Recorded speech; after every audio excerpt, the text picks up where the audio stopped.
Conselheiro tutelar do Butantã é processado por omissão. O que nós podemos aprender com isso?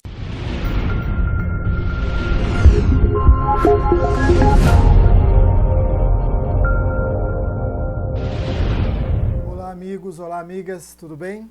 Graças a Deus, senhores e senhoras conselheiros. Que bom, estamos juntos aqui, viu?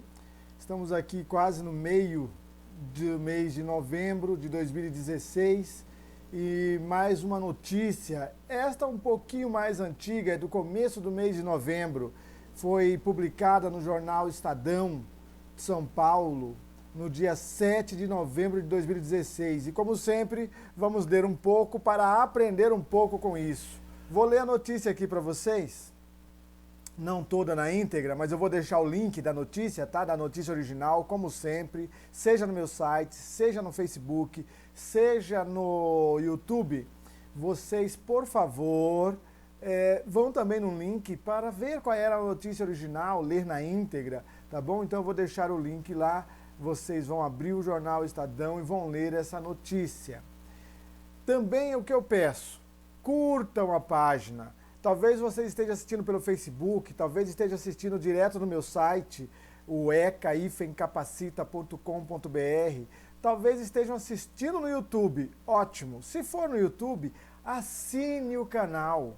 Por que nós pedimos, ou seja, nós, os professores, os consultores, os capacitadores, pedimos para que vocês assinem os canais de capacitação e aprendizado sobre o Estatuto da Criança e do Adolescente? Porque assim, cada vez que tem um novo vídeo, vocês vão ficar informados, tá bom? E vão poder compartilhar, comentar, aprimorar a informação.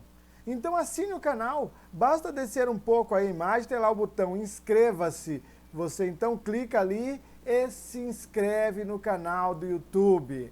Também clica se gostou, se não gostou, clique lá e desça seus comentários. Mas o que diz a notícia? Que um conselheiro tutelar lá do Butantã ficou sabendo de um caso de uma menina que teria fugido de casa. Então diz assim a notícia, que a Justiça de São Paulo abriu um processo por crime de prevaricação contra um conselheiro tutelar, na mesma ação penal em que um pai, a mãe e um padrasto de uma menina de 9 anos são acusados de torturar ela, a criança, a menina de 9 anos, tá bom? E isso já há 4 anos que vinha acontecendo essa tortura. De acordo com a denúncia oferecida pelo Ministério Público, o conselheiro deixou de atuar no caso e isso provavelmente aumentou a situação de risco em que a menina se encontrava, tá bom? Em agosto deste ano, 2016, depois de ser surrada pela mãe, a menina recebeu ameaça de que a mãe iria contar para o pai o que ela deixou de fazer, o padrasto, e com isso a menina juntou umas coisinhas na mochila, roupa, comida, caderno da escola e fugiu de casa. E ela então foi encontrada ou foi socorrida por 2 mulheres lá na região do Butantã. Segundo o relato, as mulheres levaram a menina para um hospital da região. E, na ocasião, o serviço social acionou o conselho tutelar do Butantã. E o conselheiro foi orientado a registrar o caso, isso por volta das 20 horas, ou seja, 8 da noite. E o conselheiro foi orientado a registrar o caso na delegacia no dia seguinte. O objetivo, segundo consta aqui, talvez foi o que disse a assistência social, era, com o registro na polícia, direcionar providências em relação à segurança da menina. Por exemplo, tirá-la do convívio com a mãe e realizar exames periciais. No entanto, o conselheiro não foi registrar o caso na delegacia conforme tinha sido orientado. A polícia só encontrou o conselheiro na tarde do dia seguinte. E nesse intervalo, entre a menina ser levada para o hospital e até a polícia encontrar o conselheiro, o padrasto da menina fez um boletim de ocorrência do sumiço, do desaparecimento da menina na delegacia. E aí o Ministério Público diz que a conduta do conselheiro colocou a criança ainda mais em situação de risco, na medida em nada havendo contra a genitora e o padrasto, havia o risco do hospital e assistência social terem de entregar novamente a criança aos seus algozes, caso eles comparecessem ali ao hospital ou assistência social para reaver sua filha. E a mãe ou o padrasto ir lá reaver sua filha.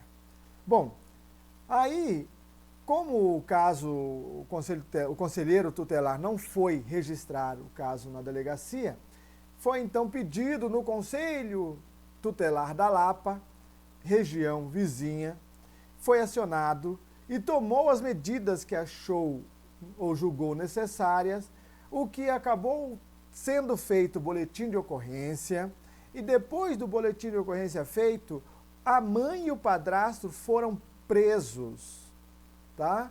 E a menina foi levada para um acolhimento ou abrigo. Ok.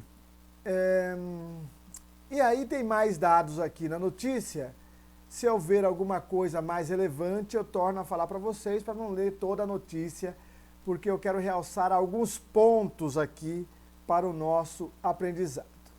Vou mais adiante na notícia apenas para relatar o seguinte: depois que foi feito o boletim de ocorrência e começaram a fazer as investigações, a polícia descobriu que professores, ou seja, que professores da escola estadual onde a menina estudava já haviam acionado o Conselho Tutelar do Butantã por 2 vezes em 2016, ou seja, neste ano de 2016, relatando que ela chegava toda machucada e com sinais claros de espancamento. Na primeira vez, nada foi feito. E na segunda vez, a garota, ou seja, a mãe da menina, a garota foi devolvida para a mãe da menina e a mãe da menina, então, tirou a menina dessa escola. E em agosto, a menina acabou fugindo de casa. Bom, tudo isso aí com a menina de 9 anos, ao qual nós aqui do Sistema de Garantia dos Direitos estamos buscando proteger, seja conhecendo mais o ECA, seja atuando mais efetivamente. Graças a Deus, a menina agora está sendo atendida. Mas o que é que nós vamos abordar aqui? Primeiro, nós temos alguns artigos no ECA, e eu vou também abrir o meu ECA. Vocês, por favor, tenham sempre o ECA atualizado. Eu já o estou disponibilizando gratuitamente há meses no meu site e agora, inclusive, eu estou enviando. Basta que envie um e-mail para mim, professor, ou seja, prof.delnerio@eca-capacita.com.br. Basta enviar um e-mail para esse endereço que eu vou encaminhar para vocês o ECA atualizado, inclusive com vários tópicos do Código Civil, alguns tópicos do Código Penal, tá? Que vai ser útil ou vão ser úteis aos conselheiros tutelares, conselheiros de direitos, conselheiros da assistência e demais profissionais do sistema de garantia dos direitos da criança e do adolescente, tá bom? Então, aqui no ECA, nós temos no artigo 18 que todos nós temos que proteger a criança e o adolescente. Então está escrito assim: é dever de todos velar pela dignidade da criança e do adolescente, pondo-os a salvo de qualquer tratamento desumano, violento, aterrorizante, vexatório ou constrangedor. Artigo 18 do Estatuto da Criança e do Adolescente. O artigo 70 diz o seguinte: artigo 70 do Estatuto da Criança e do Adolescente. É dever de todos prevenir a ocorrência de ameaça ou violação dos direitos da criança e do adolescente. Tanto ameaça quanto violação de direitos. Ok, o que nós estamos querendo aprender com isto já no início? É que quando a legislação diz que é dever de todos, quem é todos? Digo eu nas capacitações. Quem está acostumado nas capacitações comigo, quando eu vou no seu município, o que eu digo, quem é todos? Eu sou todos. Não dá para esconder atrás da cortina do todos o dever de cada um. Então, diante de uma situação de ameaça, ou de risco, ou de violação de direitos, é dever meu, seu, ir e defender esses direitos ou fazer o que tem que ser feito para o bem desta criança ou deste adolescente. No caso em questão da notícia, a criança, uma menina de 9 anos. Então, em primeiro lugar, duas mulheres socorreram a menina na região do Butantã. Talvez elas soubessem, talvez elas não soubessem da existência da lei, talvez elas conhecessem os artigos do ECA, talvez elas não conhecessem. O fato é que elas poderiam ir à delegacia e registrar o boletim de ocorrência. Poderiam, assim como qualquer outro cidadão, diante de uma violação de direitos, diante de um crime, diante de uma infração. Podemos ir e registrar o boletim de ocorrência para que a autoridade policial tenha a situação registrada e possa, eventualmente, vindo a ter conhecimento de fatos mais delicados, abrir inquérito, tá bom? Então, nós temos aqui algumas situações em que a pessoa, qualquer pessoa, pode ir à delegacia e abrir o boletim de ocorrência. Diz assim o que nós aprendemos: qualquer pessoa pode levar a conhecimento da autoridade policial a ocorrência de um delito. Quando isso ocorre, normalmente é lavrado um boletim de ocorrência e, com base neste, o próprio delegado dá início ao inquérito por meio de uma portaria que ele expede. Trata-se, pois, de um documento oficial que formaliza a notitia criminis, em latim escrito, onde os fatos são fielmente registrados com os seus principais dados: o relato dos fatos, o nome de agentes, as vítimas, testemunhas, os vestígios e assim por diante. É através do boletim de ocorrência que se leva à autoridade judicial e posteriormente, à autoridade policial e posteriormente à autoridade judiciária, a notícia crime, fornecendo-lhe uma série de dados, que todos os dados vão estar lá, os dados possíveis daquele momento da ocorrência. Todos os menores de 18 anos podem registrar boletim de ocorrência? Todos eles? Bom, em regra, menores de 18 anos só podem registrar o boletim de ocorrência caso estejam acompanhados por um responsável. Olha que coisa! Até 16 anos, como diz a lei, é necessário que tenha um responsável que fale por eles. De 16 a 18 anos, vai ter um responsável que os assessore. Ou seja, eles vão lá, vão falar como é que ocorreu os assuntos, o que de fato aconteceu, como aconteceu, porém, assessorados, representados, tendo o responsável junto para lhes dar respaldo e autoridade na palavra, tá bom? Exceção se faz nos casos em que os interesses deste menor, ou seja, do menor de 16 anos, veja, aqui não estou usando o termo menor pejorativamente, eu quero apenas fazer um link com esses códigos de processo, tá bom? Então, apenas quando os interesses dessa criança ou desse adolescente, logo menor de 18 anos, colidam com os interesses de seus responsáveis. Ou seja, quando há o relato, ou a evidência, ou uma circunstância em que é a mãe, é o pai, ou é o responsável que está cometendo o delito, então é óbvio que nós não vamos exigir que esta criança ou este adolescente chame o seu responsável para ir fazer o boletim de ocorrência.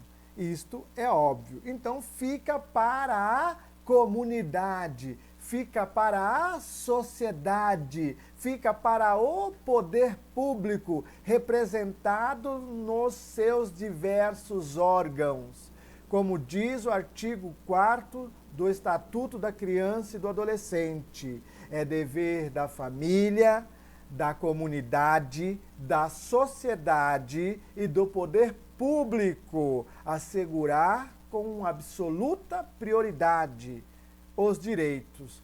Ótimo! Então, se é dever destes, não podendo a família, que são os responsáveis legais, e que no caso de nossa notícia eram os algozes ou os autores dos delitos, então cabe à comunidade e à sociedade, no primeiro momento representado por essas duas mulheres, e depois ao poder público, representado já em seguida pelo hospital. Então, os agentes públicos ou as pessoas que atendem no hospital, sendo ele um hospital público ou um hospital privado, têm o dever de comunicar à autoridade policial, e aí a autoridade policial já vai fazer o seu boletim de ocorrência com os dados relatados pelos profissionais de saúde, no caso lá no hospital, sobre possíveis violações de direitos, no caso, violência física, tortura e tudo mais cometido contra uma criança de 9 anos que relata que já sofre isso há 4 anos. Ou seja, aos 6, aos 7, aos 8 e aos 9 anos também. Tá? Relata muitos casos, quando vocês lerem a notícia, vocês ficam até assim meio irritados, né? Às vezes nós temos que segurar e ter muita paciência e saúde mental, psíquica, para poder ler algumas notícias e, imagina, atuar diante de algumas situações. Tá bom? Então, o hospital também poderia já enviar o seu profissional para fazer o boletim de ocorrência, o que não foi feito também. Aí, leva-se para um terceiro passo. O terceiro passo foi o serviço social. Não está claro na notícia se este serviço social é o serviço social do hospital ou o serviço social da própria assistência social do município aqui de São Paulo. Tá bom? Não está claro. Aparentemente, parece ser o serviço de assistência social do município, mas não posso afirmar de modo absoluto, porque a notícia não deixa claro isso. Pode ser o serviço social do próprio hospital, que acionou o Conselho Tutelar. Então, primeiro, se foi o serviço social do hospital, eles mesmos poderiam ter feito o boletim de ocorrência. Porque o boletim de ocorrência não é feito em nome da pessoa, é feito em nome da instituição, no que diz respeito ao hospital. Então não é a assistente social do hospital que está abrindo um boletim de ocorrência, não, é o hospital. Já que é o hospital, e quem responde por ele é o seu dirigente. Então, o diretor responsável na hora é quem faz, é quem assina, é quem vai o nome dele. Mas não foi ele diretamente quem viu, foi a assistente social, ou foi a enfermeira, ou foi o médico. Não interessa, não é o profissional em si, é a instituição que deixou de realizar algo que poderia ter sido feito. Se esse serviço social diz respeito ao próprio serviço social da prefeitura, então também mais ainda, CRAS e CREAS devem saber que são eles que vão fazer também o boletim de ocorrência, uma vez que são eles que evidenciaram o caso. Não precisa acionar. Eles vão comunicar, como diz o Estatuto da Criança e do Adolescente, comunicar o Conselho Tutelar, mas não acionar o Conselho Tutelar e recomendar que eles façam o boletim de ocorrência. Não é isto. Bom, então, o passo 1 das duas mulheres, perdemos a oportunidade. Passo 2, o hospital, perdemos a oportunidade. O serviço social, se foi da prefeitura, perdemos a oportunidade. Ou seja, a rede não está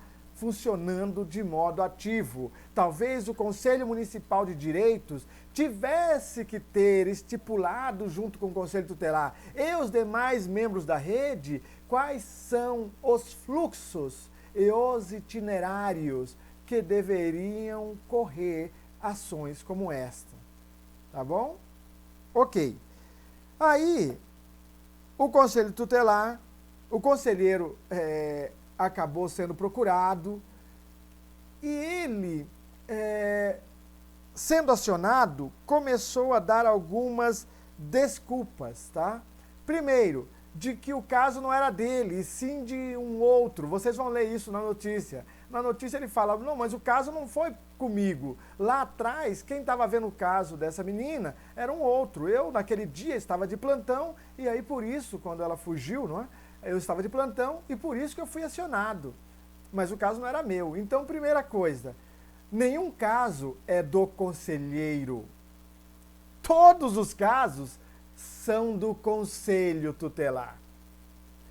Isso precisa ficar claro, gente. Eu evidencio, parabenizo, inclusive referendo todos as programações, todos os vídeos que são publicados pelo Luciano Bettiati, pelo Daniel, se não me falha a memória, lá do Fala Conselheiro, pela Maduca Lopes e pelo Murilo Di Giacomo, por todos, tá bom? Eu referendo. Eu costumo dizer, tem pessoas que falam, mas por que, professor Deonério, o senhor fica falando dos outros que também são consultores, professores e capacitadores como o senhor? O fato é que nós não precisamos ficar regravando para falar as mesmas coisas que os outros já falaram. Às vezes, algumas pessoas se identificam mais conosco. Tudo bem, mas nós estamos todos aprendendo da mesma fonte. Gente, existe uma fonte, a fonte é dos direitos, tá bom? Dentro do Estatuto da Criança e do Adolescente e algumas outras legislações correlatas, nós estamos auferindo, bebendo da mesma fonte.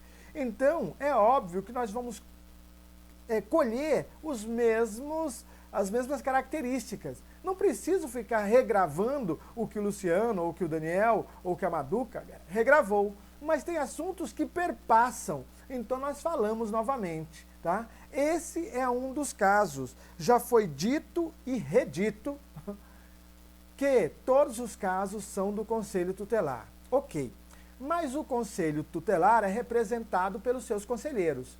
Então, não tem problema nenhum os conselheiros individualmente estarem atendendo um caso ou outro, até porque alguns têm uma melhor ação junto de algumas pessoas do que outros e são melhor aceitos.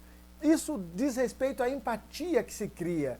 Até aí tudo bem, não tem problema nenhum, mas os casos precisam ser conhecidos por todos. Então, não pode haver um caso que nenhum outro conselheiro dentro do conselho saiba a não ser fulano. Não, todos têm que saber pelo menos do caso.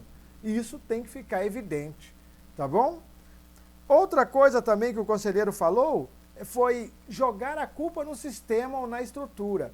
Realmente, conselhos tutelares pelo Brasil afora, não só aqui em São Paulo, mas pelo Brasil afora, tem ou existem conselhos tutelares precaríssimos. Precaríssimos. Embora haja essa precariedade, existem alguns elementos que nós não podemos deixar de lado. Mesmo assim, nós vamos cumprir, mostrando à sociedade e às autoridades que, independente dos recursos, nós buscamos fazer o que tinha que ser feito. Se no final das contas não deu para fechar direitinho, aí sim vai ficar evidente a precariedade dos recursos. Mas nós não podemos usar essa precariedade para dizer que deixamos de fazer o que tinha que ser feito, tá bom? Então é só ter cuidado, conselheiro, porque algumas questões que nós vamos falar diante das autoridades judiciárias ou diante da promotoria, às vezes não ficam tão bem assim. Ou não colam, ou não ficam tão bem. Podem até explicar, mas nem sempre justificam o ato, tá bom? Ótimo. Indo mais à frente na notícia, eu comentei aqui, vocês viram, que a polícia chegou para a escola e a escola disse que já havia comunicado o conselho. Então a notícia não fala mais sobre o que o conselho tinha feito, quais os encaminhamentos que o conselho tinha feito. Simplesmente a escola disse que eles falaram, mas a criança voltou para a mãe e para o pai. E realmente o ECA e todos nós do Sistema de Garantia queremos zelar, queremos prezar pela convivência familiar e comunitária. Esse é o primeiro recurso, gente. Não dá para ficar tirando o filho dos outros, pelo amor de Deus. Isso é algo que realmente quebra a psique da pessoa, tá? Agora, não dá também para entregar novamente para os pais ou mandar de volta para os pais, sem que haja toda uma rede de atendimento trabalhando. Então é assim, volta para os pais, tudo bem, já que não houve evidências maiores na época, nós vamos voltar, mas os pais estão sabendo cuidar? Existe um serviço de apoio sociofamiliar, orientação e apoio sociofamiliar, que ensine a mãe a ser mãe, o pai a ser pai, e diga quais são as responsabilidades da família, e os insira em programas que existam no município que faça valer, dos quais eles possam ser melhores pessoas, e em sendo melhores pessoas, possam educar melhor seus filhos, cuidar melhor de seus filhos, não exigir dos seus filhos aquilo que eles mesmos têm que fazer? Será que isso foi feito? Porque em municípios que não existam os serviços, não há garantia de direitos. Porque não é o Conselho Tutelar que vai executar nada. O Conselho Tutelar vai requisitar serviços. Se os serviços não existem, a violação é quase que evidente. Se os serviços não existem, não dá para parar as ameaças. Não é tirando da família e abrigando que nós vamos dizer que agora está tudo bem, se não há serviços que garantam os direitos, que prezem pelas garantias dos direitos das crianças e dos adolescentes. Então, nós estamos falando da rede de atendimento, estamos falando desse dever das pessoas, nós estamos dizendo realmente como nós alcançamos lá no Código de Processo Penal, tá? É o Decreto-Lei 3.689, no artigo 5º, diz que nos crimes de ação pública o inquérito policial será iniciado de ofício ou mediante requisição da autoridade judiciária ou do Ministério Público ou a requerimento do ofendido ou de quem tiver qualidade para representá-lo. E diz aqui no seu parágrafo 3º desse artigo 5º do Código de Processo Penal: qualquer pessoa do povo que tiver conhecimento da existência de infração penal em que caiba ação pública poderá verbalmente ou por escrito comunicá-la à autoridade policial. E esta, a autoridade policial, certo? Verificada a procedência das informações, mandará instaurar inquérito. Veja, aqui diz que qualquer pessoa do povo poderá. Ótimo. Mas nós temos também nas legislações correlatas que qualquer pessoa pode, mas todo funcionário público deve comunicar fato que seja de infração ou de crime contra os direitos da criança e do adolescente. Por isso, gente, nós precisamos aprender mais. Tem coisas na legislação que nós desconhecemos realmente. Embora não possamos alegar desconhecimento da lei, nem todos nós fomos instruídos sobre estas questões. E, de repente, podemos ser autuados simplesmente porque deixamos de fazer algo que nós não sabíamos quando deveríamos saber. Que Deus permita que nós continuemos aprendendo. Busque as informações. Está tudo aí disponível. E, precisando, peça capacitação. Nós estamos indo em alguns municípios e agora, final de ano de 2016, alguns municípios estão alegando que só tem dinheiro para atender a assistência social, ou só tem dinheiro para atender isso ou aquilo, ou que não tem dinheiro nenhum. Poxa, é sempre possível viabilizar a absoluta prioridade que está estabelecida no artigo 4º, no seu inciso de letra D, destinando recursos para atender ao sistema, aos direitos, à proteção, à defesa e à garantia dos direitos da criança e do adolescente, principalmente e inclusive com capacitação. Se quiser, contacte-nos. Se precisar, fale conosco. Tenho falado com vários conselheiros e alguns eu tenho dado verdadeiros pareceres, porque às vezes uma pergunta enseja uma resposta de um cunho melhor embasado. O fato é, solicite o ECA atualizado, pode mandar o e-mail para prof. É prof de professor, tá? prof.delnerio@eca-capacita.com.br. Não esqueçam de curtir o vídeo, digam se gostei, podem comentar, complementem com o que quiser. Nós vamos continuar aprendendo, eu sou um aprendiz, já falei nos outros vídeos, não sou dono da verdade. Sou um aprendiz que compartilho o que aprendo. Inscreva-se, que assim nos próximos vídeos você fica sabendo de muita coisa. E não se incomode se esses vídeos demoram mais de que 5, 10 minutos, 15, 20, 30 minutos. Por quê? Não são vídeos de propaganda, não é apenas para dar um insight para trazer. É para que nós possamos aprender juntos. Tá bom? Fiquem com Deus, sucesso e até breve, se Deus assim o quiser.